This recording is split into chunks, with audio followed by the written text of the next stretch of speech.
Bonjour et bienvenue à toutes et à tous.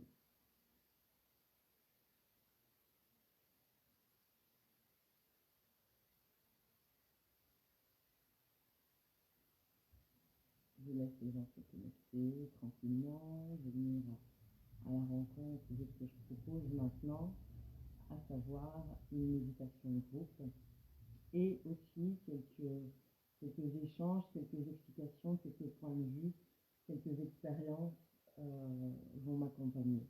Vous êtes OK? Bonjour, Lydia. Est-ce que le son va bien? Est-ce que vous m'entendez bien?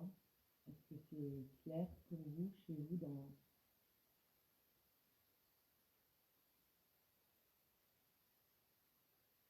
Je vous remercie de me faire des retours. Est-ce que c'est OK pour vous, pour le son?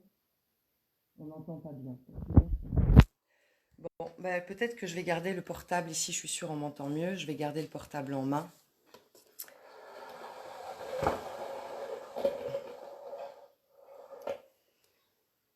Ok, on y va. Donc, la méditation. Qu'est-ce que la méditation? Y en a-t-il d'entre vous qui ont déjà expérimenté la méditation ou en tout cas, étant interpellés, se sont un petit peu renseignés ou encore ont essayé de méditer mais ça l'a pas trop fait et pas très longtemps. Quelle est votre expérience avec la méditation et qu'en comprenez-vous dans vos expériences? Bonjour Hugues, Chloé, Lulu, Thierry. C'est génial parce qu'ici on a la Belgique, la Thaïlande, la France. C'est assez plaisant de ressentir toutes ces énergies et ces pays aussi et vous. Donc, vous ne me dites pas. Moi, je vais vous expliquer alors. Il y a 9 ans, j'avais soif de recueil. J'étais dans une situation de vie qui me demandait, qui m'appelait à un recueil que je ne pouvais trouver, je ne savais pas où. Mais vous savez, ce genre de recueil qu'on peut ressentir dans les églises ou dans des hauts lieux vibratoires, j'étais en recherche de ça. Et ensuite aussi, mon mental fonctionnait très rapidement, j'étais très mentale et ben, j'étais lésée de ça en fait. Je me fatiguais énormément à réfléchir, j'étais beaucoup dans le contrôle aussi, donc quelque part j'étais un peu ma marionnette et je comprenais que je devais apprendre à maîtriser mon esprit.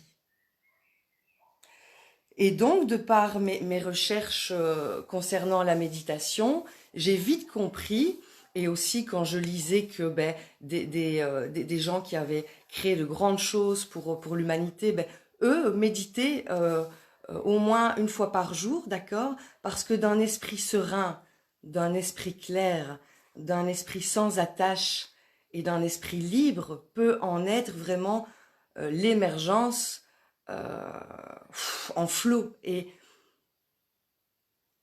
c'est vraiment intéressant. Et donc, j'ai commencé à méditer à la maison.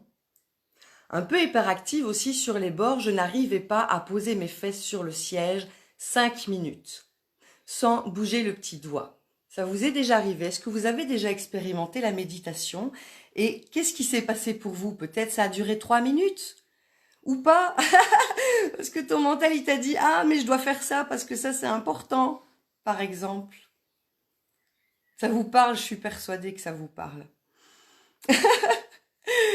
Et donc, ce qui m'a vraiment aidée, parce que je me disais, bon, Tiff, s'il s'agit d'apprendre à méditer pour t'ouvrir au développement personnel aussi, eh bien, t'es un peu mal barré.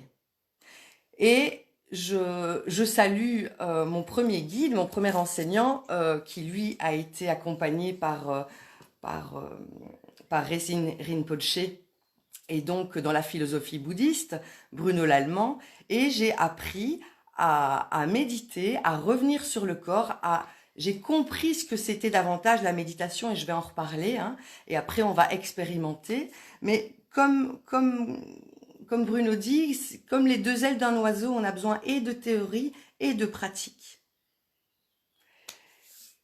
Et donc, c'est auprès de Bruno lors de plusieurs retraites de silence, de plusieurs jours, où j'ai vraiment pu expérimenter la méditation, mais m'ouvrir à des nouveaux ressentis, m'émerveiller, m'étonner, à vouloir rester dans des états qui étaient juste démentiels, entiers, riches, et j'étais juste posée en respirant tranquillement, avec une prédisposition et un état d'esprit, vous comprenez?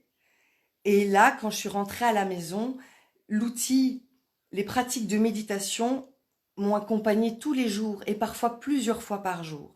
Il fallait que je fasse attention à mon rythme, parce que moi j'ai une énergie qui va très rapidement et qui se diffuse très rapidement.